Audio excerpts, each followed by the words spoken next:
Saudara, setiap yang mau diberkati, beri kemuliaan buat nama Tuhan begitu.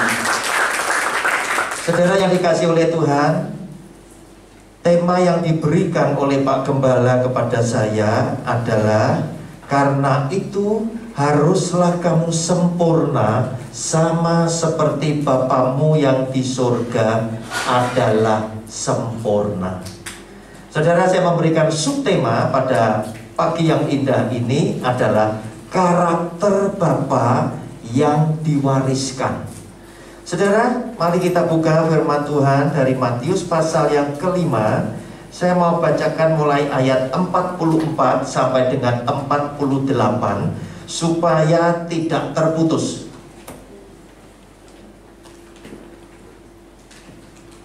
Matius pasal 5 ayat 44 sampai dengan 48, demikian bunyi firman-Nya. Tetapi aku berkata kepadamu, kasihilah musuhmu dan berdoalah bagi mereka yang menganiaya kamu. Karena dengan demikianlah kamu menjadi anak-anak Bapamu yang di sorga, yang menerbitkan matahari bagi orang yang jahat dan orang yang baik, dan menurunkan hujan bagi orang yang benar dan orang yang tidak benar. Apabila kamu mengasihi orang yang mengasihi kamu, apakah upahmu? Bukankah pemungut cukai juga berbuat demikian? Dan apabila kamu hanya memberi salam kepada saudara-saudaramu saja, apakah lebihnya daripada perbuatan orang lain? Bukankah orang yang tidak mengenal Allah pun berbuat demikian?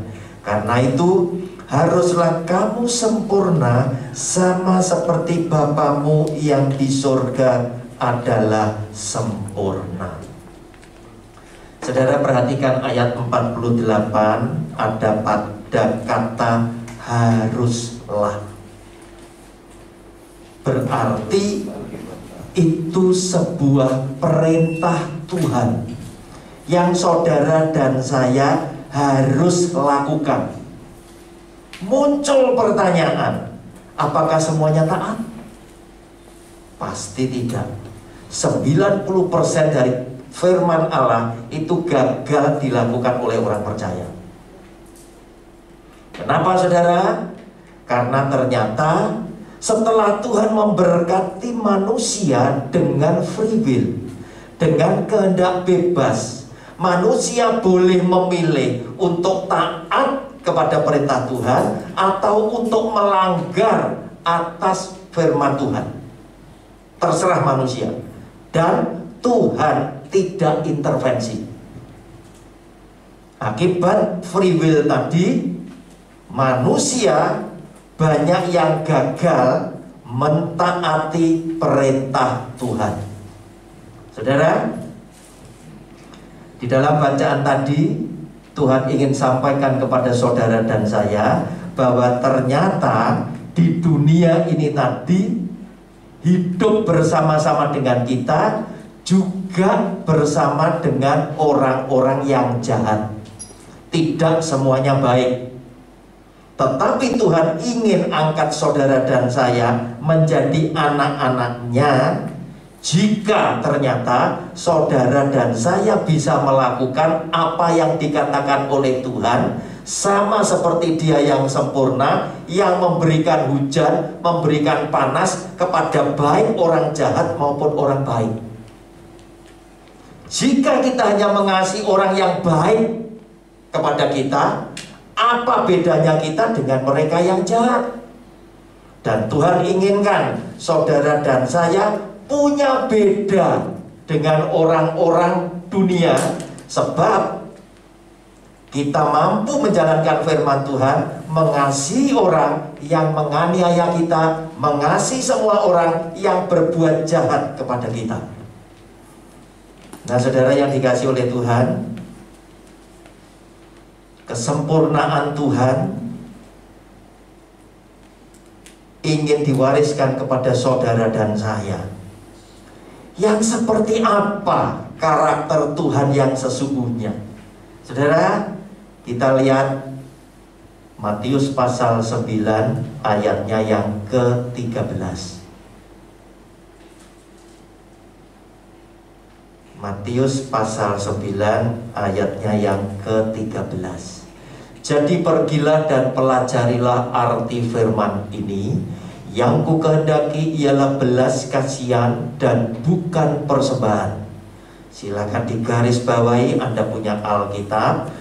Ialah belas kasihan dan bukan persembahan. Karena aku datang bukan untuk memanggil orang benar, melainkan orang berdosa. Silakan digaris bawahi. Saudara, Tuhan ingin wariskan kepada saudara dan saya yang hakiki adalah belas kasihan.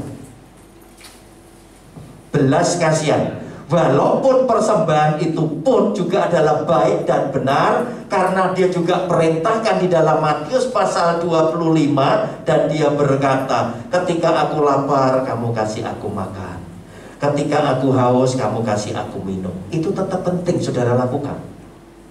Tetapi saudara, yang lebih utama, yang lebih penting buat Tuhan, yang ingin mewariskan sikap hakikinya, karakter Tuhan yang sesungguhnya adalah jika Anda dan saya itu punya belas kasihan.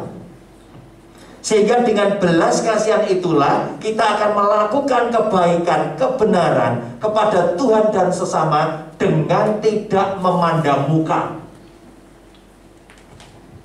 Saudara yang dikasihi oleh Tuhan, oleh karena itu dia katakan, karena aku datang bukan untuk memanggil orang benar, melainkan orang berdosa. Ini yang utama, saudara. Kenapa? Karena Tuhan tahu bahwa di dalam kehidupan anak-anak Tuhan sekalipun ada begitu banyak kegagalan yang Anda dan saya alami. Yang Anda dan saya banyak alami. Orang hidup ada gagal di dalam apa? Dalam ekonomi. Orang hidup ada gagal di dalam rumah tangga. Orang hidup ada gagal di dalam membawa anak-anaknya menuju masa depan yang benar. Orang hidup ada banyak gagal, dia melakukan firman Tuhan dan lain sebagainya. Untuk itulah Yesus Kristus Tuhan datang sebagai juru selamat untuk menyelamatkan saudara dan saya, untuk mengasihi saudara dan saya, dan ternyata orang berdosa itu menjadi target utamanya untuk dikasihi dan diselamatkan. Nah, saudara yang dikasihi oleh Tuhan, kita menyaksikan kita punya Alkitab. Dibuka pertama tentang hubungan manusia dengan Tuhan, kita dikagetkan dengan ketidaktaatan Adam dan Hawa menjalankan perintah Tuhan. Saudara, Alkitab kita pertama kali Kejadian sudah menunjukkan dosa. Tetapi di situ sekaligus lewat ketidaktaatan manusia, Tuhan ini juga adalah Allah yang mengasihi saudara, kepada saudara dan saya. Jika dia punya sifat belas kasihan yang ingin disampaikan, diwariskan kepada saudara dan saya, maka Yesus yang adalah Tuhan itu akan melakukan dua hal ini sekaligus. Dua hal sekaligus. Yang pertama, dia menunjukkan semua dosa saudara. Yang kedua, dia memberikan solusi atas dosa saudara, yaitu menyelamatkan. Oleh karena itu, demi mendengar khotbah dari pembicara siapapun yang memberitakan firman Tuhan dengan keras dan lurus, mungkin menempelak saudara, Anda jangan takut dulu, Anda jangan alergi dulu. Sebab jika dia adalah pembicara yang benar, dia pasti akan menunjukkan dosa saudara dan kemudian memberikan solusi. Saudara, kita lihat lebih dulu supaya Anda punya gambaran apa yang dilakukan oleh Tuhan kepada Adam dan Hawa. Kejadian 2 ayat 16 dan 17. Kejadian 2 ayat 16 dan 17. Demikian bunyi firman-Nya. Lalu Tuhan Allah memberi perintah ini kepada manusia, semua pohon dalam taman ini boleh kau makan buahnya dengan bebas, tetapi pohon pengetahuan tentang yang baik dan yang jahat itu janganlah kau makan buahnya. Perhatikan kalimat selanjutnya, sebab pada hari engkau memakannya pastilah engkau mati. Kata pastilah engkau mati garis bawahi. Saudara, tadi saya katakan 90% orang percaya itu gagal melakukan kitab suci. Dan ini adalah salah satu awal yang buruk. Banyak orang datang ke gereja itu tidak bawa Alkitab seperti ini. Ketika saudara mau nyoret apanya yang dicoret? Saudara tidak bisa. Ini jadi tren, jadi mode, karena orang suka praktis. Dan ingat, segala yang sifatnya kedagingan bukan dari Bapa. Segala yang sifatnya kedagingan bukan dari Bapa. Saya tunjukkan lebih dulu. 1 Yohanes pasal 2 ayat 15 dan 16.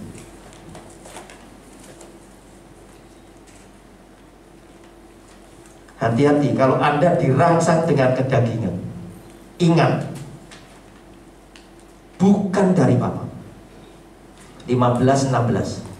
1 Yohanes 2, 15-16. Janganlah kamu mengasihi dunia dan apa yang ada di dalamnya.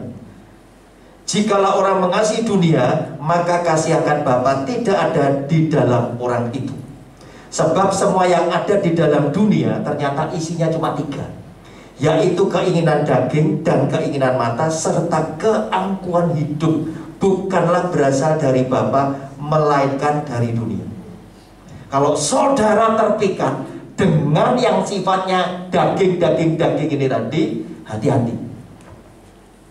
Sama seperti si ular iblis setan tadi telah menipu, membujuk dengan licik Hawa serta Adam untuk melanggar perintah Tuhan dengan yang sifatnya kedagingan. Kejadian 3 ayat 6-9. Perempuan itu melihat bahwa buah pohon itu baik untuk dimakan dan sedap kelihatannya. Baik untuk dimakan dan sedap kelihatannya, secara daging, secara mata. Lagi pula pohon itu menarik hati karena memberi pengertian. Ini bisa menjadikan kesombongan, pride, kebanggaan. Lalu ia mengambil dari buahnya dan dimakannya, dan diberikannya juga kepada suaminya yang bersama-sama dengan dia, dan suaminya pun memakannya. Maka terbukalah mata mereka berdua dan mereka tahu bahwa mereka telanjang. Lalu mereka menyemat daun pohon ara dan membuat cawat. Ketika mereka mendengar bunyi langkah Tuhan Allah yang berjalan-jalan dalam taman itu pada waktu hari sejuk, bersembunyilah manusia dan istrinya itu terhadap Tuhan Allah di antara pohon-pohon dalam taman. Tetapi Tuhan Allah memanggil manusia itu dan berfirman kepadanya, "Di manakah engkau?" Saudara, ini menggambarkan bahwa begitu banyak orang yang sadar akan perbuatan dosa, kemudian mulai menghindar dari Tuhan karena mereka takut. Tetapi gagasan untuk menemukan mereka yang tersesat, mereka yang jatuh di dalam dosa, bukan muncul dari manusia yang ingin cari atau datang kepada Tuhannya dan kemudian ngaku, "Tuhan, aku berdosa, ampuni aku." Bukan. Tetapi kembali kita ditunjukkan gagasan untuk menyelamatkan itu berasal datangnya dari Tuhan yang mengasihi saudara dan saya, dan dia bertanya, di manakah engkau? Bukan Tuhan tidak tahu, tetapi Tuhan ingin menyapa mereka yang sedang bersembunyi karena rasa takut akibat dosa yang sudah mereka perbuat. Nah, saudara yang dikasihi oleh Tuhan, di saat Alkitab kita dibuka pertama dengan ketidaktaatan Adam dan Hawa, sehingga mereka jatuh di dalam dosa yang berdampak luas. Akibat satu orang tidak taat, maka semua orang, termasuk saudara dan saya, ngaku punya dosa bawaan. Semua manusia jadi berdosa gara-gara Adam.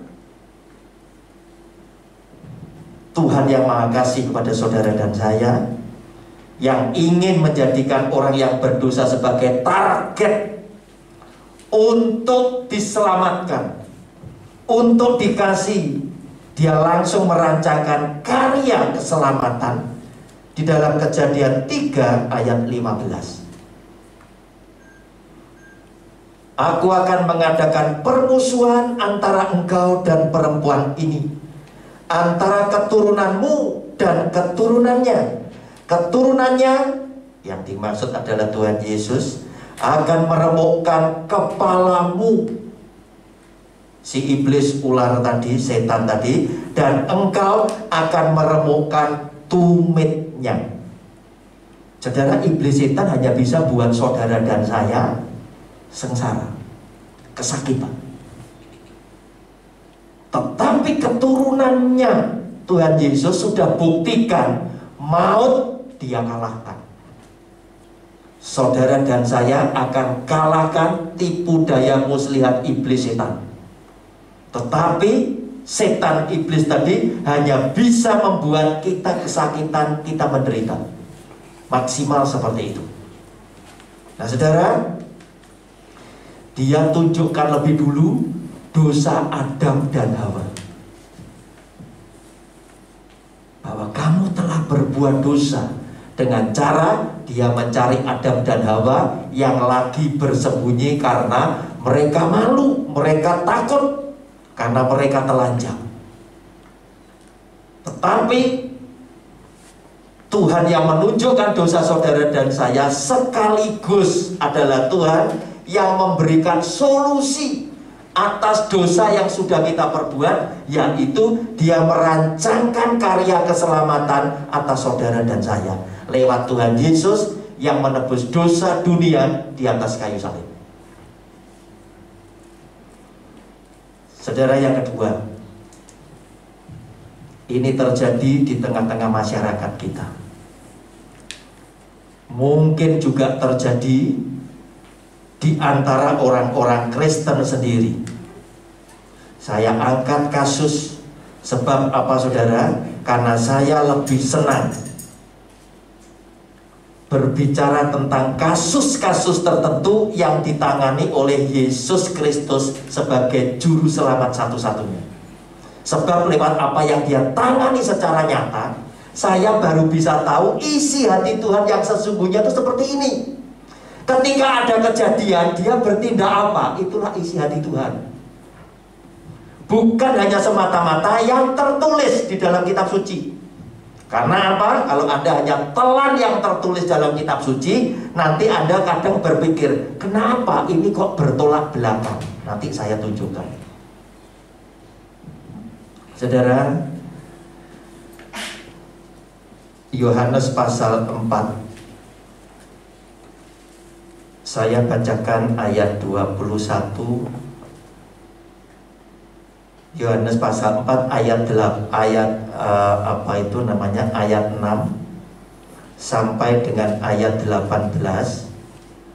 Tetapi saya mau bacakan mulai ayat 16 dulu. Ini adalah perbincangan Tuhan Yesus dengan perempuan Samaria. Ketika Tuhan Yesus duduk di tepi sumur, perempuan ini datang mau ambil air. Sumur itu adalah sumurnya Yakub. Nah saudara, 16, kata Yesus kepadanya, pergilah, panggillah suamimu dan datang ke sini. Kata perempuan itu, aku tidak mempunyai suami. Kata Yesus kepadanya, tepat katamu bahwa engkau tidak mempunyai suami, sebab engkau sudah mempunyai 5 suami, dan yang ada sekarang padamu bukanlah suamimu. Dalam hal ini engkau berkata benar. Saudara, berarti ada 5 suami mantan perempuan Samaria, ditambah yang sekarang hidup dengan dia, laki-laki 1 lagi bukan suaminya. Yang 5 ini bisa saja menceraikan dia atau meninggalkan dia. Tapi ini suami, 5 suami. Berarti kesimpulannya apa? Perempuan ini tukang kawin cerai. Betul. Dia sekarang masih hidup bersama laki-laki lain yang dikatakan oleh Tuhan Yesus, tetapi sekarang yang tinggal bersama kamu bukan suamimu. Berarti Tuhan ingin katakan, kamu itu lagi hidup seatap, bukan dengan pasanganmu. Kamu lagi 7-Eleven, kamu lagi kumpul kebo. Saudara, jangan jauhi orang yang demikian. Jangan musuhi orang yang seperti perempuan Samaria ini. Di masyarakat kita banyak sekali. Di antara orang Kristen banyak terjadi. Lihat apa yang dilakukan Tuhan Yesus. Dia mengasihi perempuan Samaria ini. 19, kata perempuan itu kepadanya, Tuhan nyata sekarang padaku bahwa engkau seorang nabi. Nenek moyang kami menyembah di atas gunung ini, tetapi kamu katakan bahwa Yerusalemlah tempat orang menyembah. Kata Yesus kepadanya, percayalah kepadaku hai perempuan, saatnya akan tiba bahwa kamu akan menyembah Bapa bukan di gunung ini dan bukan juga di Yerusalem. Kamu menyembah apa yang tidak kamu kenal, kami menyembah apa yang kami kenal, sebab keselamatan datang dari bangsa Yahudi. Sebab apa? Yesus, Tuhan, itu dari keturunan Yahudi. Saudara, jangan musuhi orang yang seperti ini, yang kawin cerai. Apa yang dilakukan oleh Tuhan Yesus? Dia justru berusaha meyakinkan perempuan ini tadi bahwa akulah Mesias, akulah juru selamat. Kalau kamu datang kepadaku, kamu tidak akan lapar lagi. Kalau kamu minum air yang aku berikan, kamu tidak akan haus lagi. Dan dia ingin katakan, percayalah kepadaku. Saudara, orang berdosa itu target Tuhan untuk diselamatkan. Termasuk perempuan yang sudah kawin cerai 5 kali dan sekarang hidup dengan laki-laki yang bukan pasangannya dia. Sulit ya untuk orang Kristen ya. Wah, apalagi kalau pendeta ini tidak ngalami, pembicara ini tidak ngalami, atau jemaat ini tidak mengalami. Hidupnya dia bersama istrinya harmonis, nampak dia berhasil melakukan firman Tuhan sehingga dia boleh yakin bahwa dia termasuk orang suci. Itu akan sulit menerima orang seperti ini. Padahal firman Tuhan tadi mengatakan apa? Haruslah engkau menjadi sempurna seperti Bapakku yang sempurna, yang menerbitkan matahari, yang memberikan hujan kepada orang baik yang jahat maupun yang baik kepadaku. Saudara, kita menerima orang seperti ini aja belum tentu bisa loh. Kita cenderung menghakimi. Kita cenderung tidak mau bergaul dengan mereka. Seakan-akan kalau aku bergaul dengan mereka, aku bisa menjadi kayak orang itu. Padahal Anda diperintahkan bergaul dengan siapapun karena apa? Karena engkau adalah garam dunia. Tidak ada garam yang tidak harus dilarutkan supaya garam itu mewarnai. Saudara, sekarang saya tunjukkan. Saya lebih cenderung dengan kasus ini melakukan apa yang dilakukan oleh Tuhan Yesus. Yohanes pasal 8 itu bicara tentang perempuan yang berzina yang harus dilempari batu sampai mati. Sebab apa? Dia pelacur. Lihat, dia pelacur. Berarti dosa yang dilakukan oleh perempuan ini sangat menjijikkan. Sebab dia siap tidur dengan setiap laki-laki yang bisa bayar dia. Ditangkap, dibawa di hadapan Tuhan Yesus, dan mereka bertanya, Tuhan, menurut Taurat Musa, perempuan yang kedapatan berbuat zina harus dilempari batu sampai mati. Apa pendapatmu? Tuhan Yesus tidak mengelak. Tuhan yang konsisten dengan hukumnya. Dia bilang, ya betul. Dia hanya memberikan wacana, silakan lempar batu yang pertama jika Anda adalah orang yang tidak pernah berbuat dosa. Akhirnya laki-laki yang siap melempari batu sampai mati, menghukum karena mereka yakin menjadi orang yang suci yang berhak menghukum orang berdosa, kabur. Tinggallah Tuhan Yesus bersama perempuan tadi. Saya yakin perempuan ini pasti cantik karena langganannya banyak. Dan saudara, kemudian Tuhan Yesus berkata apa? Hai ibu, mana orang yang hendak menghukum engkau? Dengan gemetar dia berkata, Tuhan, yang mau menghukum aku tidak ada. Apa jawab Tuhan Yesus? Aku juga tidak menghukum engkau. Tidak berhenti di situ. Tetapi jangan berbuat dosa lagi mulai sekarang.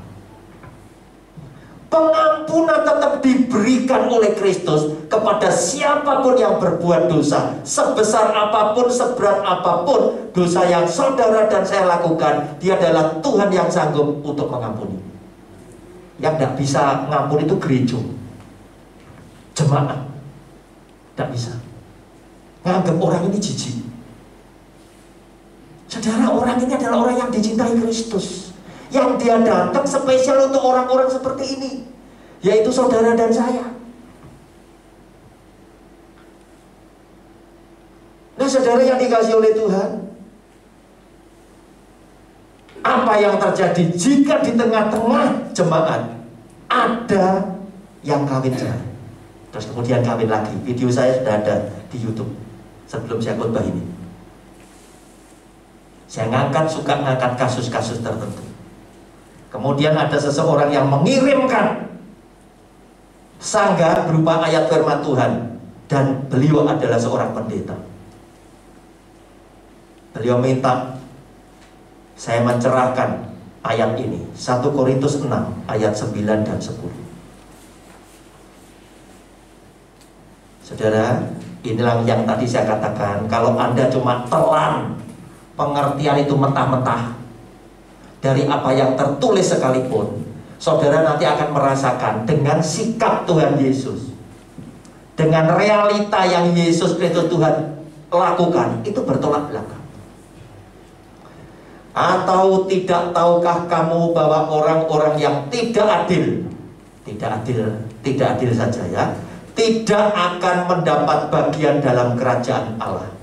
Janganlah sesat, orang cabul, penyembah berhala, orang berzina, garis bawah, banci, orang pemburit, 10, pencuri, orang kikir, pemabuk, pemfitnah, dan penipu tidak akan mendapat bagian dalam kerajaan Allah. Saudara, kalau Anda telan ini saja, loh, berarti berzina ini pasti neraka. Padahal bukan seperti itu, saudara. Yesus Tuhan ingin buat yang berzina bertobat dan diselamatkan. Masa mau zina terus? Saudara, apa yang dikatakan oleh Tuhan Yesus, Matius 5:32, Dia pun berkata begini, tetapi aku berkata kepadamu, setiap orang yang menceraikan istrinya kecuali karena zina, ia menjadikan istrinya berzina. Dan siapa yang kawin dengan perempuan yang diceraikan, ia berbuat zina.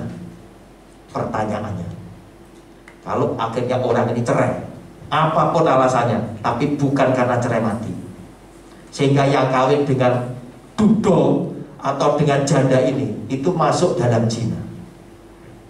Pertanyaan saya, semua bisa taat? Jamin tidak bisa. Sebab apa? Adam saja pertama kali dia juga tidak taat. Pertanyaannya, bagaimana kalau di antara orang Kristen ada yang kawin kemudian cerai terus kawin lagi? Saatnya gereja, saatnya pendeta, saatnya organisasi itu ngambil sikap sebagai pemimpin yang ambil resiko dan boleh tiarap. Saya ditanya, kalau Anda punya jemaat seperti itu, bagaimana Pak Ron? Saya bilang, batas saya harus tetap berkata, perzinahan tidak boleh. Tetapi saya tidak boleh menutup mata bahwa perzinahan itu ada. Terus bagaimana kalau mereka akhirnya ngotot mau menikah lagi? Saya berkati. Tuh, kaget orang. Kalau begitu jemaatnya nanti akan kawin cerai semua. Sebab dapat berkatnya gampang. Saya bilang, nanti dulu. Jika engkau adalah anak Tuhan yang mengasihi Tuhan sebagai Bapakmu, walaupun engkau paham bahwa Bapakmu Maha Pengampun, pastilah engkau akan menjaga sikap hati-hati untuk tidak melukai hati dia. Tetapi jika engkau adalah orang yang suka coba-coba hanya karena Yesus sebagai Tuhan dan Bapa yang Maha Pengampun, berarti engkau adalah anak yang nakal. Saudara, saya menyaksikan di dalam Alkitab bukan cuma yang tertulis tadi, tetapi saya lebih cenderung ngelihat isi hati Tuhan di dalam dia menangani kasus, sehingga saya mengartikan bahwa Tuhan ternyata adalah Bapa yang tidak sampai hati melihat engkau binasa. Dia hanya sampai hati engkau dihajar dalam penderitaan. Istilah Jawanya, bapak sing tego lorone gak tego patine, itu Yesus. Lihat orang yang berbuat zina, dia tidak bunuh, dia tidak musuhi, tapi dia bela, agar supaya lewat pembelaan ini dia bertobat dan dia diselamatkan. Perempuan Samaria juga dia lakukan hal yang sama. Saudara, kemudian saya memberikan solusi kepada sahabat saya yang bertanya. Saya bilang sama dia, Anda tidakkah melihat ketika berkat ini kau berikan, itu perintah dari dia kepada kita sebagai hambanya. Tidak boleh nahan berkat, tapi berikan. Matius 5:44 sampai dengan 48 tadi yang jadi bacaan kita. Kepada orang yang menganiaya kamu, Doakan, berkati mereka. Sulit, saudara, menjadi anak Tuhan yang demikian sulit. Ketika Anda bisa melakukan, baru Anda disebut anaknya Dia. Terus saudara yang dikasih oleh Tuhan, saya juga katakan kepada mereka yang ikut Zoom saya, tidakkah Anda melihat perbuatan jahat Daud dalam perselingkuhannya, perzinahnya dengan Batseba? Itu harus menghilangkan nyawa suami Batseba dengan cara yang licik. Dia tetap harus membayar harganya. Tetapi pengampunan Tuhan dinyatakan oleh Tuhan dengan bahasa tubuh Tuhan, menjadikan Salomo anak Batseba itu sebagai pengganti Daud. Orang Jawa biasanya protes, mestine yo anake mbok wek. Betul? Ini ndak. Dari Batseba, istri hasil selingkuh yang akhirnya diberikan kepada Daud karena apa? Daud memaksa. Bukti Tuhan mengampuni yaitu mendudukkan Salomo anak Batseba sebagai pengganti Daud. Saudara, saya katakan lagi, tidakkah Anda lihat kalau orang ini berzina, nikah dalam perzinahan, justru ketika berkat engkau berikan, ini bukti bahwa pengampunan Tuhan turun atas mereka, sehingga anak yang nanti dilahirkan oleh mereka menjadi anak kudus. Sama seperti Salomo yang duduk menggantikan tahta Daud. Saya katakan, kenapa Anda tidak berpikir luas? Jadi orang Kristen, jadi pendeta, tidak boleh berpandangan sempit. Mereka memang hukumnya zina, tetapi tidak bisa dihindari. Sama seperti ketika semua orang bertanya kepada Tuhan Yesus, Tuhan, kenapa Musa memerintahkan memberikan surat cerai ketika menceraikan istrinya? Tuhan Yesus menjawab, itu karena ketegaran hati orang Israel. Musa memerintahkan demikian. Padahal pada awal mulanya Tuhan tidak menghendaki perceraian, tetapi Musa punya pandangan yang luas. Tuhan tidak menghendaki perceraian, tetapi perceraian ada. Maka Musa sebagai pemimpin harus mengambil sikap. Termasuk saat ini gereja jangan diem. Pendeta, gereja, organisasi, sinode harus mengambil sikap. Jemaatku banyak yang mengalami seperti ini. Biasanya gereja yang sok suci lebih rela kehilangan jemaatnya. Sudah biarin aja, biar diambil gereja yang lain dan lain sebagainya, atau mungkin pindah keyakinan, terserah. Saudara, kok tidak bertanggung jawab